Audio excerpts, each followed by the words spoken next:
ఎన్ని ట్రాక్టర్లు అవసరమైతే అన్ని ట్రాక్టర్లు ఎంగేజ్ చేస్తున్నాం. ఎక్కడన్నా ట్రాక్టర్ పోలేకపోతే చిన్న వెహికల్స్ పెట్టుకుంటున్నాం. అది కూడా అవసరమైతే ఈ యొక్క పవర్ బోట్స్ ఏవైతే ఉన్నాయో అవి కూడా ఉపయోగిస్తాం. ఒక 2 మాత్రం హెలికాప్టర్స్ కూడా ఉపయోగిస్తున్నాం. ఇంకొక పక్క డ్రోన్స్ కూడా చాలా సక్సెస్ఫుల్గా ఎక్కడికక్కడ బాగా చేయగలిగాయి. ఈరోజు ఒక 25 డ్రోన్స్ ఉపయోగించారు. రేపు ఇంకొక 30-40 దాకా అదనంగా వస్తున్నాయి. ఒక 60-70 డ్రోన్స్ కూడా ఉపయోగించి ఎక్కడెక్కడ వీలైతే అక్కడ వాళ్ళకు అందించడం కోసం నీళ్లుండేది ఇక్కడ దీనికి కూడా శ్రీకారం చుడుతున్నాం. ఓవరాల్గా ఈరోజు చాలా అబ్జర్వేషన్స్ అన్ని మేము డిస్కస్ చేశాం. రేపు మెడికల్ క్యాంప్స్ కూడా ప్రారంభమవుతున్నాయి. ఎక్కడికక్కడ మెడికల్ క్యాంప్స్ అని పెట్టడం, అదే మరిగా నీళ్లు కూడా ఈరోజు నాకు చాలా ఇక్కడ నీళ్లు కంప్లైంట్స్ వచ్చాయి. దానిపైన ఇంకా ఎక్కువ బాటిల్స్ ఎన్ని వీలైతే అన్ని బాటిల్స్ ఇవ్వాలని చెప్పి అనుకున్నాం. ఆ వాటర్ కూడా సప్లై చేస్తాం. రెండోది రేపు ఒక 180 ట్యాంకర్స్ తీసుకొచ్చి ఎక్కడికక్కడ నీళ్లు ఇచ్చే కార్యక్రమం తీసుకుంటాం. రేపు సాయంత్రానికి అన్ని కూడా వాటర్ స్కీమ్స్ అన్ని కూడా రెడీ అవుతాయి. మెట్రో వాటర్ వర్క్స్ అంతా కూడా రెడీ అవుతాయి. కానీ ఆ నీళ్లు ఇమీడియట్ గా తాగడానికి పనికిరావు. 2-3 రోజులు పడుతుంది, కొన్ని రోజులు పడుతుంది. ఆ వాటర్ అంతా కూడా గైడ్ లైన్స్ ఇచ్చి స్నానానికి కానీ వాడుకుంటూ తర్వాత ఏ విధంగా ఎప్పుడు వాడచ్చో దానికి కూడా గైడెన్స్ ఇస్తాం. అదే మరి పవర్ స్టేషన్స్ అన్ని కూడా ఎన్ని వీలైతే అని చేస్తూ రేపు కానీ ఎల్లుండికి కానీ చివరి వరకు కరెంట్ ఇచ్చేదానికి కూడా శ్రీకారం చుడుతున్నాం. ఎక్కడైతే నీళ్లు పవర్ స్టేషన్లో సబ్ స్టేషన్లో కానీ ట్రాన్స్ఫార్మర్ దగ్గర ఉంటే షార్ట్ సర్క్యూట్ కానీ షాక్ కొట్టే పరిస్థితి వస్తుంది.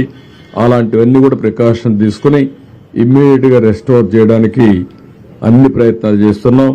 దానికి కూడా స్పష్టమైన ఆదేశాలు ఇచ్చాం. ఇంకొక పక్కన ఫైర్ ఇంజన్స్ అన్ని కూడా తెప్పిస్తున్నాం. Fire department అప్పచెప్పాం. ప్రతి ఒక్క ఇంటిని బురదలో కూరుకుపోయిన ఇళ్ళన్నీ క్లీన్ చేసే బాధ్యత వాళ్ళకి అప్పచెప్పాం. ఎక్కడికక్కడ ఫైర్ ఇంజిన్ తీసుకొచ్చి ప్రతి ఒక్క ఇంటి ముందర పెట్టి ఆ ఇల్లంతా క్లీన్ చేసే బాధ్యత, ఆ ఇంట్లో ఉండే వాళ్ళందరితో కూర్చొని వాళ్ళ సూపర్విజన్లో అవన్నీ క్లీన్ చేసే బాధ్యత తీసుకున్నాం. రేపటి నుంచి ఎక్కడైతే క్లియర్ అయిపోయిందో అక్కడంతా కూడా ఎక్కడన్నా చెత్త అవన్నీ ఉంటే అవన్నీ క్లియర్ చేసి డ్రోన్స్ ని సమర్థవంతంగా ఉపయోగించుకొని ఎక్కడన్నా డ్రైన్స్ లో కానీ బ్లాక్ ఉంటే అవన్నీ తీసేసి వాటర్ అంతా డ్రైన్ అవుట్ చేయడం, డ్రైన్స్ అంతా క్లీన్ చేసేయడం.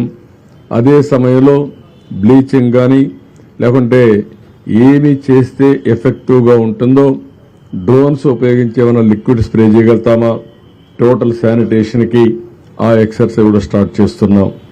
అదే మరిగా ఎక్కడెక్కడ రోడ్స్ అన్ని కూడా ఒకసారి డ్రోన్ ద్వారా పిక్చర్స్ తెప్పించి ఎవరన్నా భోంచేసి రోడ్డు మీద పారేసినా అవన్నీ క్లీన్ చేయడానికి అనేక చర్యలు చేపట్టాం. దాన్ని కూడా సాయంత్రానికి మళ్ళా అనలైజ్ చేసుకుని ఎక్కడ కూడా రోడ్డు మీద తిని పారేసిన ఇది కానీ కాగితాలు కానీ ఏమీ లేకుండా చాలా క్లీన్ గా పెట్టడం కోసం ఆలోచిస్తున్నాం. అదే మరి ఎక్కడన్నా డెడ్ బాడీస్ మిస్ అయ్యుంటే ఆ డెడ్ బాడీస్ తీసుకొచ్చి పోస్ట్ మార్టం చేసి ఆ కుటుంబ సభ్యులకు అప్పజెప్పే బాధ్యత. అదే మరి ఎక్కడైనా సరే ఈ పశువులు ఏవైనా కళేబరాలు ఉంటే అవన్నీ కూడా డిస్పోజ్ చేయడానికి వెటనరీ డిపార్ట్మెంట్ కూడా బాధ్యతలు అప్పచెప్పాం. ఇవన్నీ కానీ ఉంటే ఎక్కడికక్కడ అనారోగ్య సమస్యలు వస్తాయి. అదే మరి ఎపిడమిక్ స్ప్రెడ్ అయ్యే పరిస్థితి వస్తుంది. ఇవన్నీ కూడా చేయమని చెప్పి చాలా స్పష్టంగా ఆదేశాలు ఇచ్చాం. ఈ రోజు నేను ఒక 25 కిలోమీటర్ల దగ్గర తిరిగాను. తిరిగిన తర్వాత చాలా వరకు మీరు చూస్తే ఒక హ్యూమన్ స్టోరీస్ కూడా ఓసారి ఒక కష్టం ఏ విధంగా తెస్తుందని ఆలోచించినప్పుడు నేను ఒక ప్రాంతానికి వెళ్తే అంబాపురం వెళ్తే అక్కడ నన్ను వచ్చి అడిగింది ఫుడ్ పాకెట్స్ పంపించారు. నిన్నటి నుంచి మా పిల్లలకు మంచినీళ్లు ఇవ్వలేకపోతున్నాం కాబట్టి ఆ మంచినీళ్లు పంపించమనే పరిస్థితికి వచ్చారు. అవి చూసినప్పుడు చాలా బాధేస్తుంది. అంటే పిల్లలకు మంచినీళ్లు ఇవ్వలేకపోయే పరిస్థితి వచ్చినప్పుడు పేరెంట్స్ ఎంత బాధపడుతున్నారో దీన్ని బట్టి అర్థమవుతుంది. ఆ విషయం మా వాళ్ళతో షేర్ చేశాను. ఈ రోజు కొంతవరకు మీరు అక్కడక్కడ లాస్ట్ మైల్లో పోలేకపోయినా రేపు ఎల్లుండి లోపల లాస్ట్ మైల్లో కూడా ఇవ్వాలని చెప్పి చాలా స్పష్టంగా ఆదేశాలు ఇచ్చాం.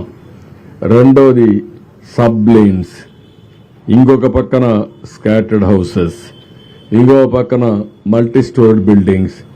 ఇక్కడ ఫుడ్ పాకెట్స్ రాలేదని కంప్లైంట్ ఇచ్చారు. ఆ కంప్లైంట్స్ అని కూడా మా వాళ్ళకి చెప్పాను. అక్కడ కూడా ఎట్టి పరిస్థితిలో మీరు నేను చెప్పిన ఈ స్టాఫ్ను పెట్టుకొని అవసరమైతే కొన్ని సచివాలయాల్లో మనకు మనుషులు లేకపోతే రెగ్యులర్ పేమెంట్ ఇచ్చి ఎంగేజ్ చేసుకోండి, వాళ్ళ డబ్బులు పే చేస్తాం.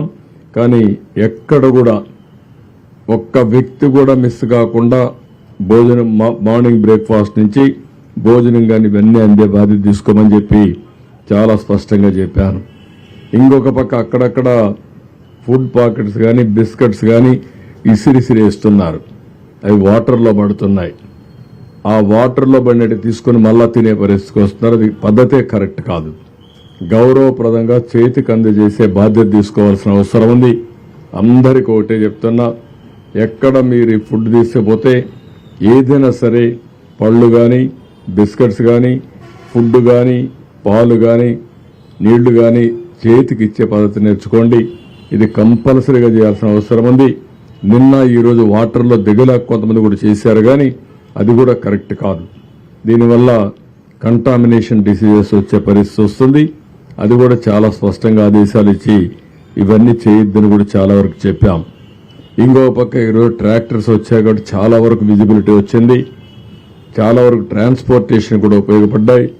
రేపు ఎన్ని ట్రాక్టర్లు కావాలనో ఎన్ని స్మాలర్ వెహికల్స్ కావాలనో అవన్నీ పెడుతున్నాం.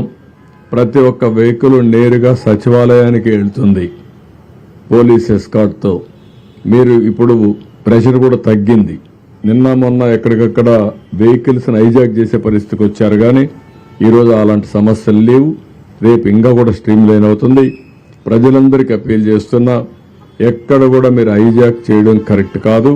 అలాంటి చేయొద్దండి. ప్రతి ఒక్కరూ మీ ప్రాంతంలో మీరు ఉండండి. మీ ప్రాంతానికి వచ్చి మీ ఇంటికి వచ్చి ఫుడ్ డిస్ట్రిబ్యూట్ చేసే పరిస్థితికి వస్తాం. ఈ విషయం గుర్తుపెట్టుకోవాల్సిందిగా ప్రతి ఒక్కరిని కోరుతున్నాను. ఇంకో పక్కన ఈరోజు మీరు చూస్తే ప్రతి ఒక్క వార్డులో 1000 కుటుంబాలకు ఒకరిని పెట్టుకుంటాం. వాళ్ళకి సెల్ ఫోన్ కూడా ఇస్తాం. ఎప్పటికప్పుడు వాళ్ళు ఏదైనా మెసేజ్ పంపించాలంటే ఆ మెసేజ్ కూడా పంపించడానికి పెడతాం. అదే మరి సచివాలయం కేంద్రంగా ఇవన్నీ మానిటర్ చేస్తాం. సచివాలయానికి ఒక స్పెషల్ ఆఫీసర్ ఉంటాడు. ఆ స్పెషల్ ఆఫీసర్ అందరికీ విరిచేడుగా ఏమేం చేయాలనో అవన్నీ నేను చెప్పిన గైడ్లైన్స్ అన్ని ఫాలో అయ్యి ఇవన్నీ కూడా చేస్తారు. ఇంకొక పక్కన ఈరోజు నేను ముందే చెప్పాను, డూస్ అండ్ డు నాట్స్. ఈ సమయంలో చాలా వరకు వైరల్ ఫీవర్స్ వచ్చే ప్రమాదం ఉంది. అనారోగ్య సమస్యలు వచ్చే పరిస్థితి ఉంటుంది. దీనికోసమే ఏమి చేస్తే మంచిది, ఏమి చేయకూడదు, ఈ రెండు కూడా ఒక పాంప్లెట్ తయారు చేస్తున్నాం. ప్రతి ఒక్క ఇంట్లో చైతన్యం తెచ్చే విధంగా ఈ పాంప్లెట్స్ ఇచ్చి తద్వారా ప్రజా చైతన్యంతో వాళ్ళ ఆరోగ్యాన్ని కాపాడడానికి ఏమేం చేయాలనో అవన్నీ చేస్తాం. ఇది కాకుండా ఈరోజు టెక్నాలజీ ఉపయోగించి డ్రోన్ కానీ సెల్ ఫోన్ కానీ ఎన్యూమరేషన్ కూడా దీన్ని వాడమంటున్నాం. రాష్ట్రం మొత్తం ఎక్కడైతే వరి పంట దెబ్బతినిందో, పంటలు దెబ్బతిన్నాయో డ్రోన్ ద్వారా కవరేజ్ తీసుకోమంటున్నాం, అనలిటిక్స్ తీసుకోమంటున్నాం. అదే మరి ఇండ్లలో కూడా నీళ్లన్నీ వచ్చి స్కూటర్లు కానీ మోటార్ బైక్లు కానీ లేకపోతే కార్లు కానీ ఇవన్నీ ఉంటే దెబ్బతింటే అవన్నీ క్లీన్ చేసే బాధ్యత కూడా ఫైర్ సర్వీస్కి అప్పచెప్తున్నాం. ఎక్కడికక్కడ అవి కూడా క్లీన్ చేసి మళ్ళా రిపేర్ గంట పంపించే విధంగా. ఇంకో పక్కన రేపో ఎల్లుండో బ్యాంకర్స్తో ఇన్సూరెన్స్ కంపెనీస్తో కూడా ఒక మీటింగ్ పెట్టుకుంటాం. ఏవైతే మోటార్ వెహికల్స్ ఉన్నాయో లేకుంటే ఈ ఆటోలు కానీ కార్లు కానీ ఉన్నాయో వాళ్ళకందరికీ ఇన్సూరెన్స్ ఇప్పించాల్సిన అవసరం ఉంది. ఆ ఇన్సూరెన్స్ ఇప్పించడానికి ఏమేం చేయాలో చేసి ఒక 15 days లోపల అవసరమైతే సర్టిఫికెట్స్ అన్ని కూడా ఇప్పించి ఏ విధంగా క్లెయిమ్స్ అన్ని సెటిల్ చేయాలో చేస్తాం. అదే మరి కొన్ని వ్యాపారాలు పోయినాయి, కొన్ని ఈ యొక్క వాళ్ళు చేసే చిన్న చిన్న షాపులు ఇవన్నీ కూడా పూర్తిగా పోయే పరిస్థితి వచ్చాయి. ఇంట్లో కూడా నీళ్లు వచ్చే పరిస్థితి వచ్చింది. 3 రోజులుగా ఎవరికి ఏ పని లేకుండా ఇబ్బంది పడుతున్నారు. ఇవన్నీ అనలైజ్ చేసి ఏ విధంగా వీళ్ళందరికీ సహాయం చేయగలుగుతామో అవి కూడా ఆలోచిస్తున్నాం. ప్రతి ఒక్క కుటుంబంలో కూడా